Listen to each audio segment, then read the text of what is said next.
Morning વિદ્યાર્થી મિત્રો, છેલ્લે લાસ્ટ આગળ લેક્ચરમાં આપણે એનસીઆર શ્રેણી પરિપથમાં વહેતા પ્રવાહનું સમીકરણ અને આ પ્રવાહ મહત્તમ પ્રવાહ ક્યારે બને જ્યારે કેપેસિટર અને ઇન્ડક્ટર બંનેના ઇન્ડક્ટિવ રિએક્ટન્સ સમાન થાય ત્યારે ઇમ્પિડન્સ ન્યૂનતમ બને, એટલે કે Z નું મૂલ્ય ન્યૂનતમ બને અને એ R જેટલું મળે ત્યારે પરિપથમાં અનુનાદ થયો કહેવાય. અનુનાદ એટલે મહત્તમ પ્રવાહ વહેવો. આ ઘટનાને અનુનાદ કહેવામાં આવે છે. ત્યારબાદ હવે અનુનાદ વખતે અનુનાદ વક્ર એની સમજૂતી આપણે મેળવી. અનુનાદ વક્ર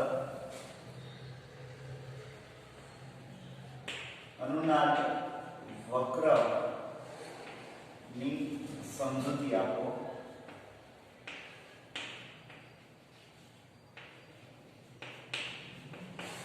અને ક્યુ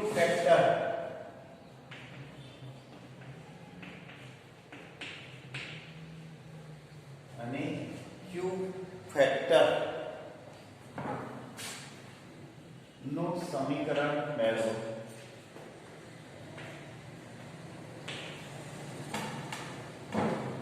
હવે એ આપણને ખ્યાલ છે એલસીઆર શ્રેણી પરિપથમાં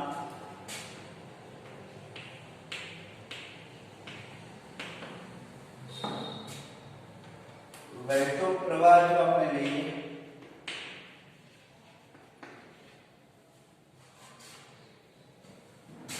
તો એ આપણે મહત્તમ મૂલ્ય પ્રવાહનું Im Vm upon mod Z. mod Z એટલે પરિપથનો ઇમ્પિડન્સ.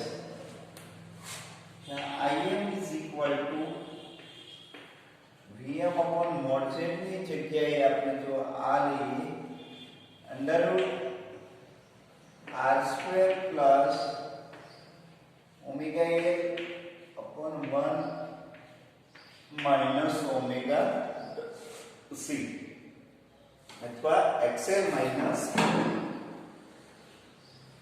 xc.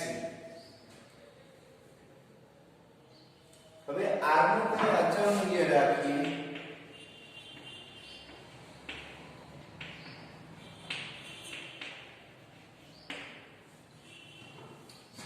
ઓમેગા ના મૂલ્યો અલગ અલગ લઈ લઈએ ત્યારે એને અનુરૂપ મળતા મહત્તમ પ્રવાહની જો આપણે ચર્ચા કરીએ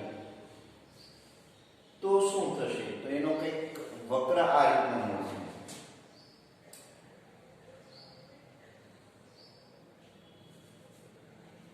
Im વિરુદ્ધ ઓમેગા નો આલેખ દોરતા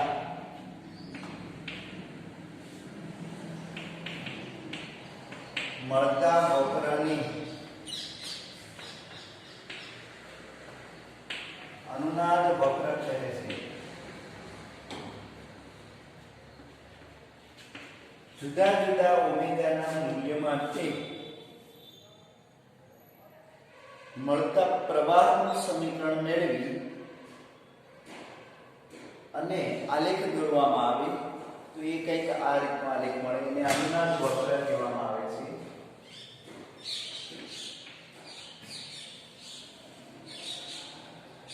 ઓમેગા કોની આવૃત્તિ મળતો પ્રવાહ Im. યા ધીમે ધીમે પહેલા આપણે જો ધ્યાન આપીએ ઓમેગા નું મૂલ્ય 0 લઈ લઈએ તો શું થશે? તો કે ઓમેગા નું મૂલ્ય 0 લઈ લઈએ તો આ પદ ઇન્ફાઇનાઇટ થશે. આ પદ શૂન્ય થઈ જાય, આ પદ ઇન્ફાઇનાઇટ થઈ જાય એટલે પ્રવાહ ન્યૂનતમ થઈ જાય. કેમ કે છેદ છે ઇન્ફાઇનાઇટ થઈ જાય એટલે પ્રવાહ ન્યૂનતમ થઈ જાય. પછી ધીમે ધીમે ધીમે ધીમે ઓમેગાના મૂલ્ય વધારતા જઈએ તેમ તેમ છેદ એ ન્યૂનતમ થતો જાય, ઇન્ફાઇનાઇટ માંથી કેવો થતો જાય છે, ન્યૂનતમ થતો રહે અને એમ એમ પ્રવાહનું મૂલ્ય વધતું જશે. એનો આલેખ કંઈક આ રીતનો મળશે.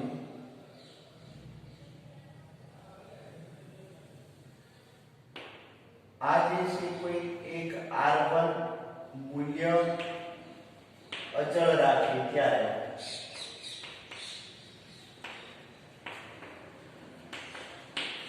ત્યારે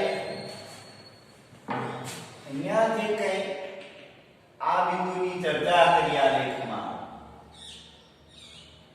તો ત્યાં શું થશે કે omega is equal to omega 0, એટલે એક અનુનાદ કોણીય આવૃત્તિ મળશે કે જે અનુનાદ કોણીય આવૃત્તિ માટે આ પદ શૂન્ય આપે છે ત્યારે પ્રવાહ મહત્તમ થઈ જાય છે. ત્યાં સુધી ધીમે ધીમે પ્રવાહ મહત્તમ છે. તો આને આપણે કહીશું I m નું મૂલ્ય મેક્સિમમ, એટલે કે પ્રવાહનો કંપ વિસ્તાર Im એ મહત્તમ બન્યો. પ્રવાહનો કંપ વિસ્તાર Im એ મહત્તમ બન્યો. તો પ્રવાહના કંપ વિસ્તાર Im ના મહત્તમ મૂલ્યને એક Q ફેક્ટર વડે દર્શાવાય. શેના વડે દર્શાવાય? Q ફેક્ટર વડે. એટલે કે LCR શ્રેણી પરિપથમાં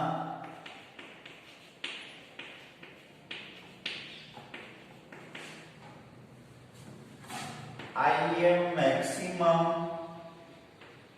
ના મૂલ્યને એક Q ફેક્ટર વડે રજૂ કરવામાં આવે છે.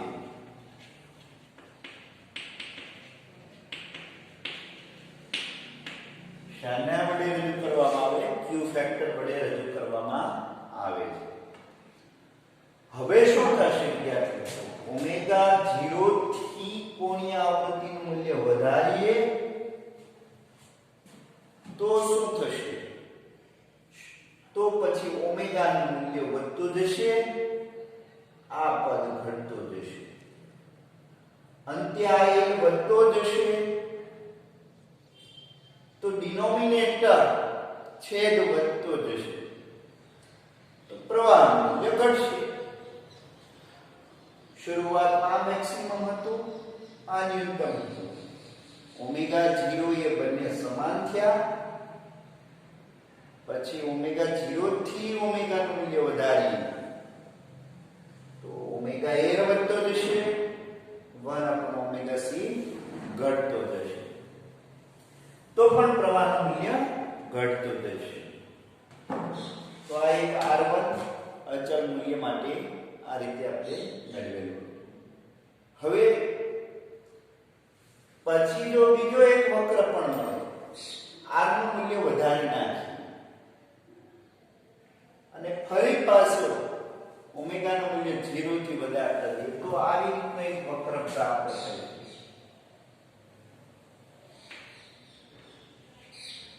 તો ત્યાં કંપ વિસ્તારનું મૂલ્ય પણ મહત્તમ કંપ વિસ્તારનું મૂલ્ય ઘટતું જશે. એક R2 જ્યાં R2 ગ્રેટર ધેન R1, તો આલેખ આવી રીતનો હશે. હવે આલેખમાં એક પોઈન્ટ અગત્યનો લઈએ. આ જે કાંઈ Im મેક્સિમમ છે, એટલે કે કંપ વિસ્તારનું મહત્તમ મૂલ્ય છે, એનું એક √2 માં ભાગનું મૂલ્ય આપણે ધ્યાનમાં લઈએ. કેટલામાં ભાગનું? √2 માં ભાગનું. Im મેક્સિમમ ના 1/√2 નું મૂલ્ય ધ્યાનમાં લઈએ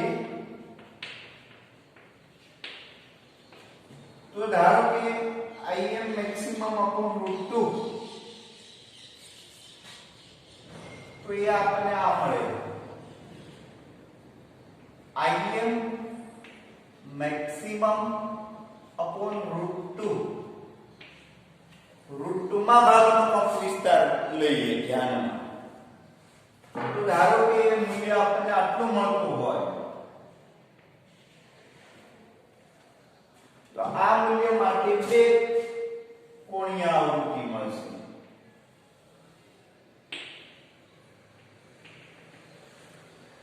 એક આને આપણે ઓમેગા 1 કોણીય આવૃત્તિ કહીએ, આને આપણે ઓમેગા 2 કોણીય આવૃત્તિ કહીએ. એટલે આ બે કોણીય આવૃત્તિ માટે પ્રવાહના મૂલ્યો સમાન મળશે. કેવા મળશે? સમાન. જ્યારે આ જે ડિફરન્સ છે એને ડેલ્ટા ઓમેગા કહીએ અને આ બાજુ પણ મળશે એને પણ આપણે ડેલ્ટા ઓમેગા કહીએ. શું કહીએ? Delta omega. ધ્યાનમાં લઈએ ત્યારે બે કોણીય આવૃત્તિ મળશે. આવૃત્તિ મળે એમાં એક છે omega 1 is equal to omega 0 minus delta omega, અને બીજી એક કોણીય આવૃત્તિ આપણે ઓમેગા 2 મળશે. Omega 0 plus delta omega. આ બે કોણીય આવૃત્તિ માટે પ્રવાહનું મૂલ્ય સમાન હશે.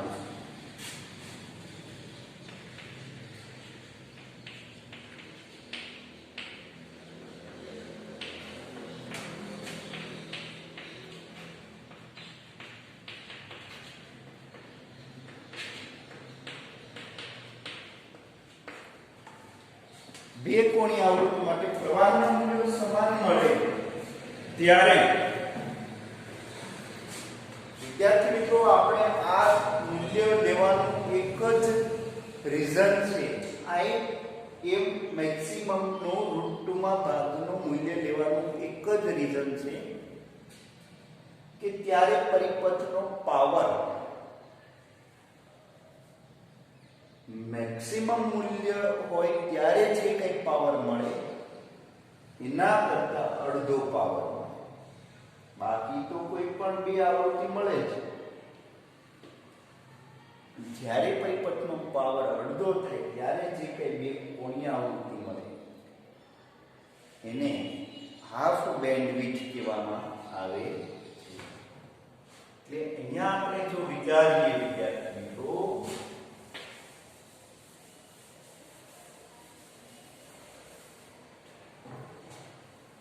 તો આ મળશે ઓમેગા 1 ઓમેગા 2 માઈનસ ઓમેગા 1 એને 2 ડેલ્ટા ઓમેગા કહીએ.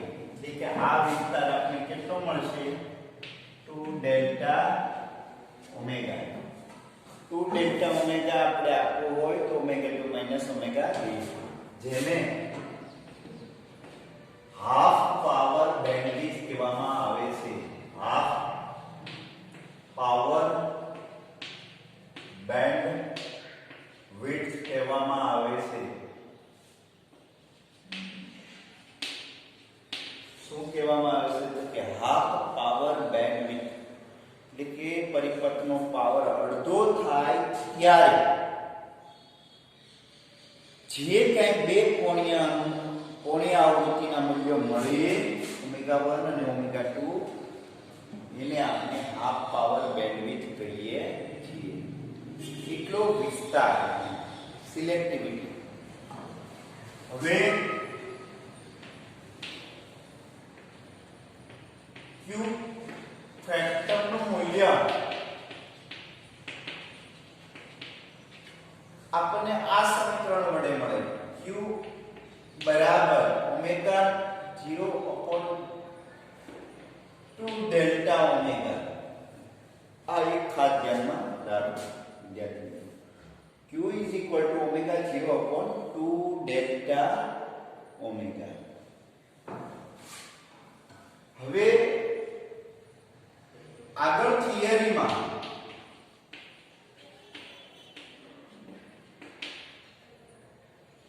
ડેલ્ટા ઓમેગા નું મૂલ્ય આપણને r/l પ્રાપ્ત થાય છે, જેની ગણતરી ખૂબ જ લાંબી છે. ઓલરેડી આ હાફ પાવર બેન્ડવિડ્થ અનુનાદ વક્ર એ હાલના સિલેબસમાં નથી, પણ 2 delta omega is equal two r upon l એમાં તારવણી આપેલ છે. આપણે માત્ર તારવણીની જરૂર નથી, એટલે કે કઈ રીતે આપણે મળ્યું એ જરૂરી નથી, આપણે ખાસ મૂલ્ય ધ્યાનમાં લઈએ. તો q is equal to omega naught upon r upon l, એટલે કે ઓમેગા 0 l અપોન r. પણ આગળ પર આપણને ખ્યાલ છે વિદ્યાર્થી મિત્રો, ઓમેગા નોટ નું મૂલ્ય 1 અપોન અંડર રૂટ LC. તો આ કિંમત આપણે આમાં મૂકીએ તો આપણને q વેક્ટર નું મૂલ્ય મળશે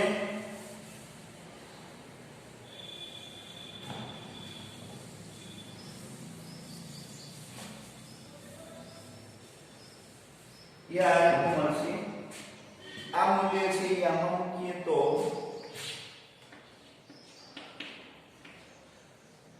1 upon r under root l upon c. તો આપણને q ફેક્ટર નું મૂલ્ય કંઈક આવું મળશે, 1 upon r is equal to under root l upon c, જેને અનુનાદ વક્રની તીક્ષ્ણતાનું માપ કહે છે. જેને અનુનાદ વક્રની તીક્ષ્ણતાનું માપ કહે છે. જેને અનુનાદ વક્રની તીક્ષ્ણતાનું માપ કહે છે. પ્રવાહના કંપ વિસ્તારનું મૂલ્ય, પ્રવાહના કંપ વિસ્તારનું મહત્તમ મૂલ્ય એવું પણ કહેવામાં આવે છે. તો આ હતો LCR શ્રેણી પરિપથમાં અનુનાદ કોણીય આવૃત્તિ, અનુનાદ કોણીય આવૃત્તિ થી પછી half power bandwidth, Q factor એ આપણે મેળવ્યું. આને વિદ્યાર્થી મિત્રો બીજા અર્થમાં પણ કહી શકાય, Q બરાબર F0 પર F2 માઈનસ F1. આ એક આવૃત્તિ પણ મળે.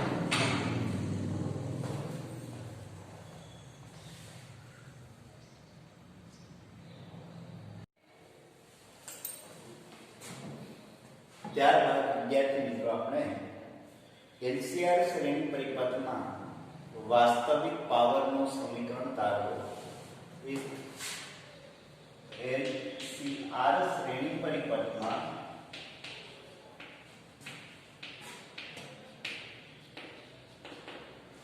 વાસ્તવિક પાવર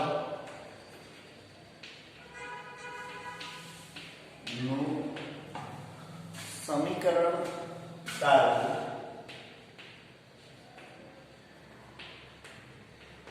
અને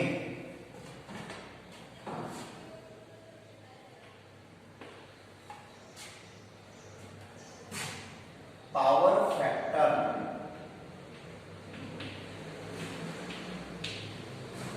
ની ચર્ચા કરો. વિદ્યાર્થી મિત્રો આગળ પર આપણે Q ફેક્ટર જોયું, અહીંયા આપણે ચર્ચા કરવાની છે પાવર ફેક્ટર. તો LCR શ્રેણી પરિપથમાં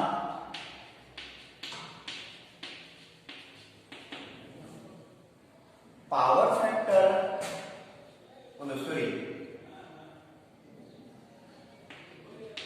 વહેતા પ્રવાહ નું સમીકરણ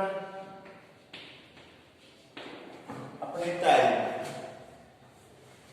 કે મહત્તમ પ્રવાહ Im is equal to Vm upon mod Z, અને mod Z is equal to under root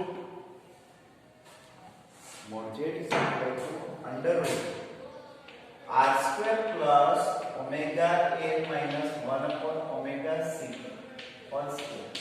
આ પદ ઉલટ હોઈ શકે વિદ્યાર્થી મિત્રો. શા માટે? તો કેપેસિટિવ પરિપથ અને inductive પરિપથ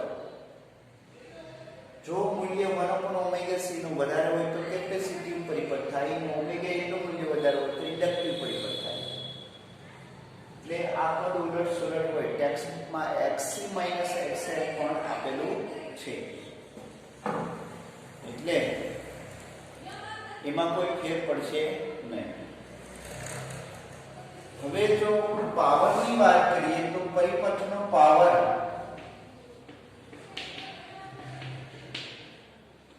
P is equal to શું થશે તો કે પરિપથનો power P is equal to voltage ગુણ્યા પ્રવાહ, વોલ્ટેજ ગુણ્યા પ્રવાહ.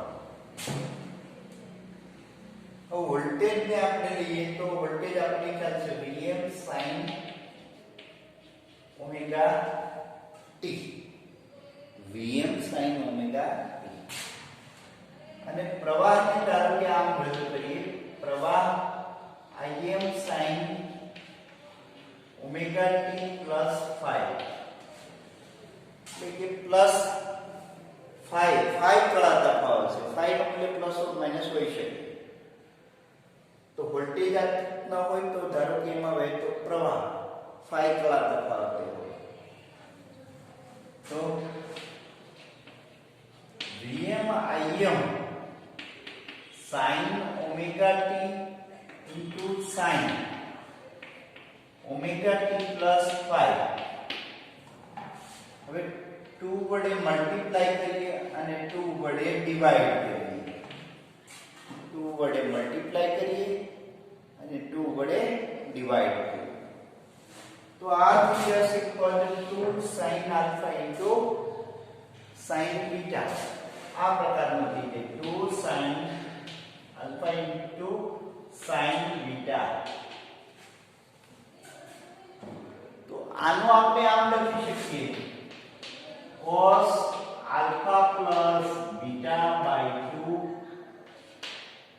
માઈનસ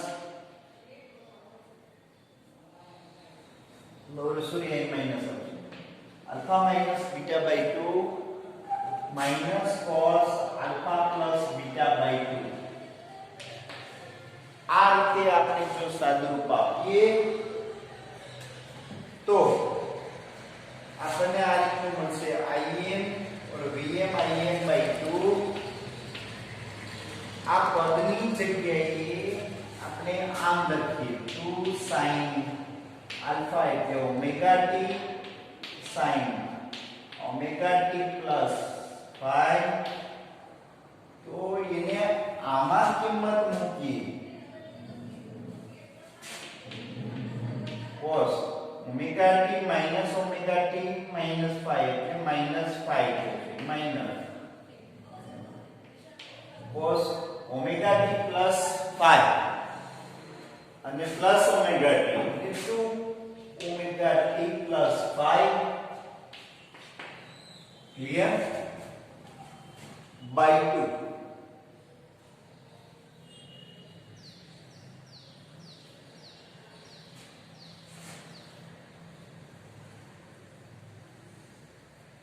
यहाँ विद्यार्थी मित्रों 1 मिनट आ तो અહીંયા नहीं આવે क्योंकि એ તો અહીંયા વયા ગયા.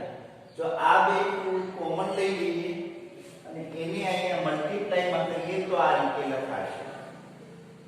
એટલે અહીંયા બાય 2 नहीं આવે क्योंकि એ 2 આપણે અહીંયા કોમન લઈ લીધું.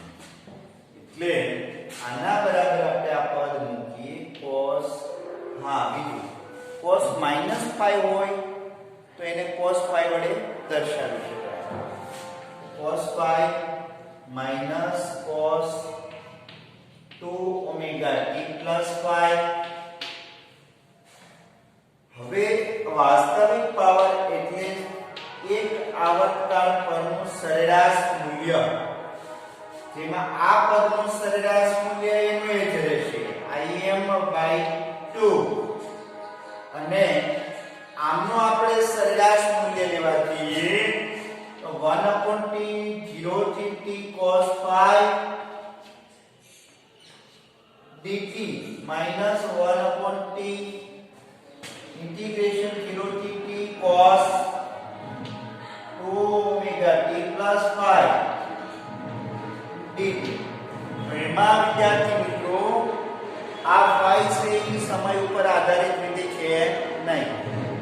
અચળ થઈ જશે એટલે આનું સરેરાશ મૂલ્ય cos પાઈ જ થશે અને આ cos વિધેય છે એનું શૂન્ય થઈ જશે એટલે આને આપણે cos પાઈ વડે દર્શાવીશું આને 0 વડે તો આ રીતે આપણે Vm Im/2 મળે તો અહીંયા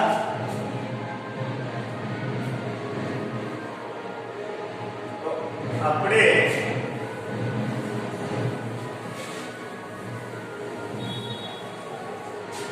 જોઈએ તો average P is equal to Vm Im/2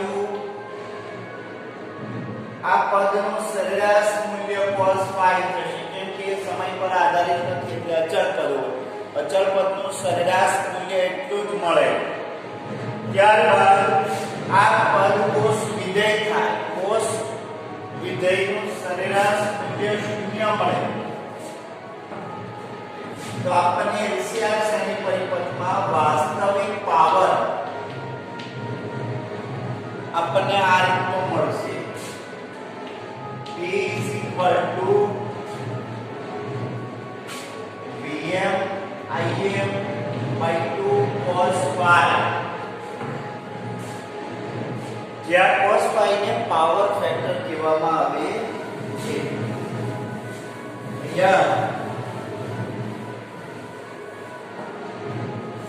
જ્યાં cos phi ને પાવર ફેક્ટર કહે છે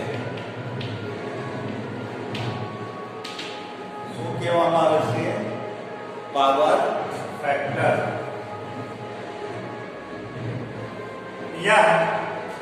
આગળ ઉપર આપણે જોઈ ગયા વિદ્યાર્થી મિત્રો tan phi is equal to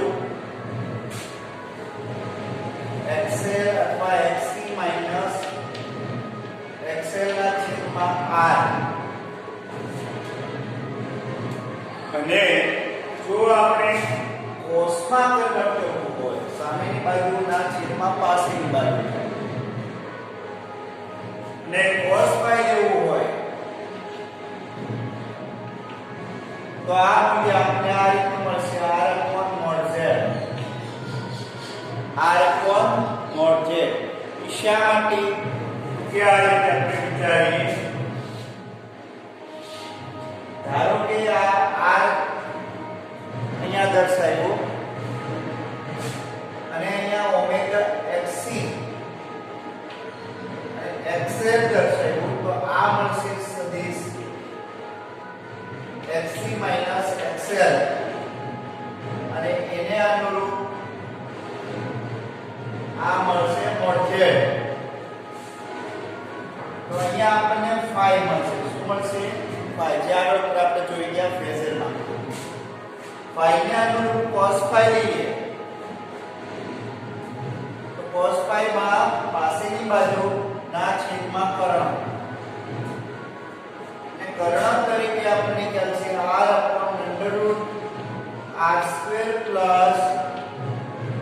xc xl whole square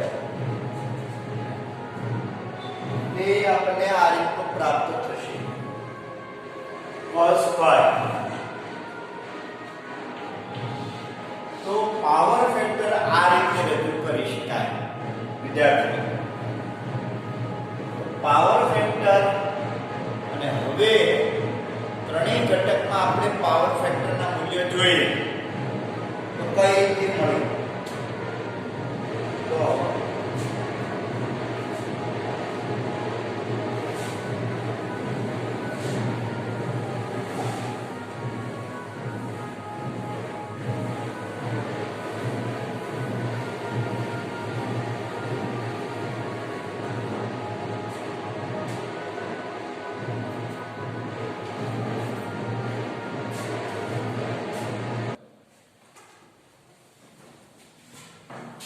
એટલે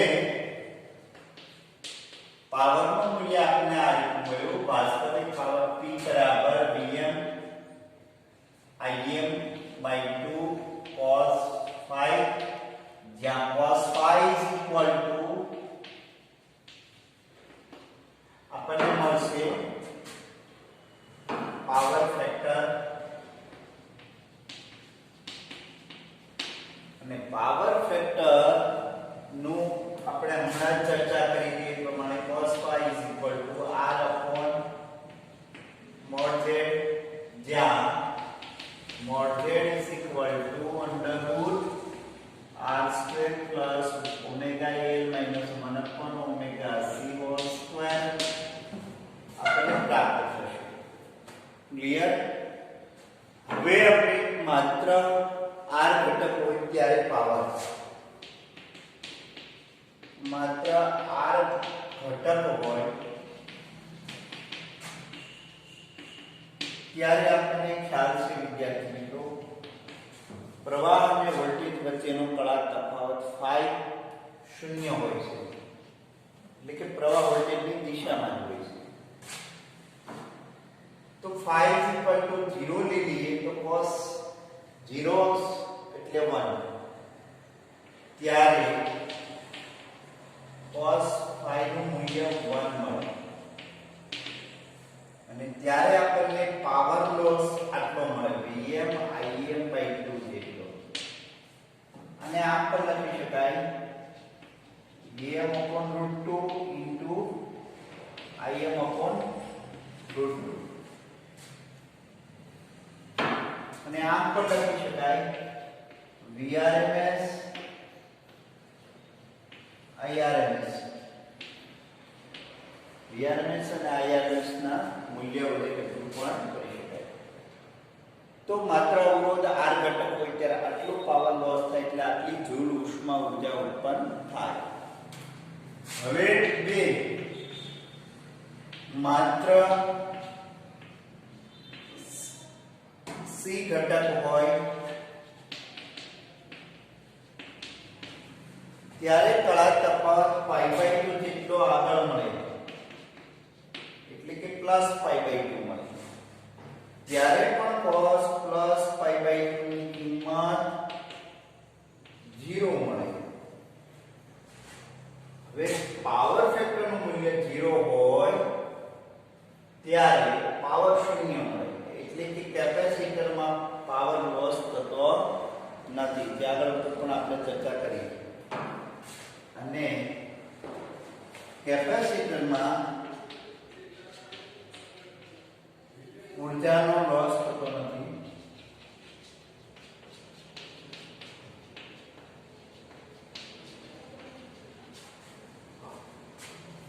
કેપેસિટરમાં ઊર્જાનો લોસ થતો નથી. ત્યારબાદ આપણે દર્શાવીએ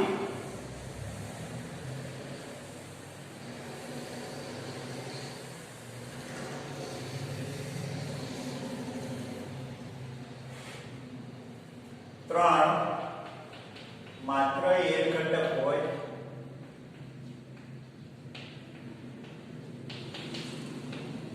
ત્યારે, ઇન્ડક્ટર ઘટક હોય ત્યારે પણ આપણને ખ્યાલ છે phi નું મૂલ્ય -π/2 એટલે કે પ્રવાહ છે વોલ્ટેજ કરતા π/2 જેટલો પાછળ હોય, અને ત્યારે પાવર ફેક્ટર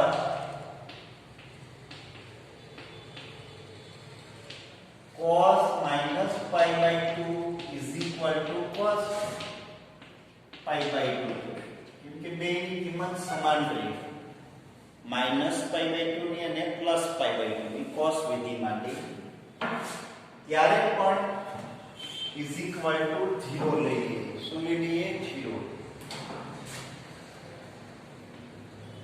ત્યારે પણ પરિપથનો પાવર શૂન્ય મળે,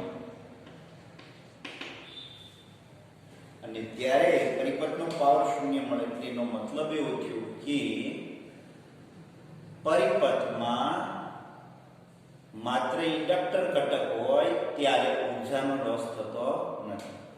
આ ઉપરથી એક તારણ મળે કે પરિપથમાં માત્ર r ઘટક હોય ત્યારે જ ઊર્જાનો લોસ મળે છે. કેપેસિટર કે ઇન્ડક્ટર હોય ત્યારે ઉર્જાનો લોસ મળતો નથી. એટલે આ હતો એલસીઆર શ્રેણી પરિપથ માટે વાસ્તવિક પાવર અને એને અનુરૂપ અનુનાદ અને એ ઘટના આપણે જોઈ. નેક્સ્ટ વિદ્યાર્થી મિત્રો આપણે એક અગત્યની થિયરી તરફ જઈશું જે છે એલસી દોલક પરિપથ. વિદ્યાર્થી આ એલસી દોલક પરિપથ આપણે ભણ્યા પછી ટ્રાન્સફોર્મર છે. આ બે ટોપિક આપણે આ ચેપ્ટરમાં ભણીશું. ત્યારબાદ ચેપ્ટર કમ્પ્લીટ કરીશું.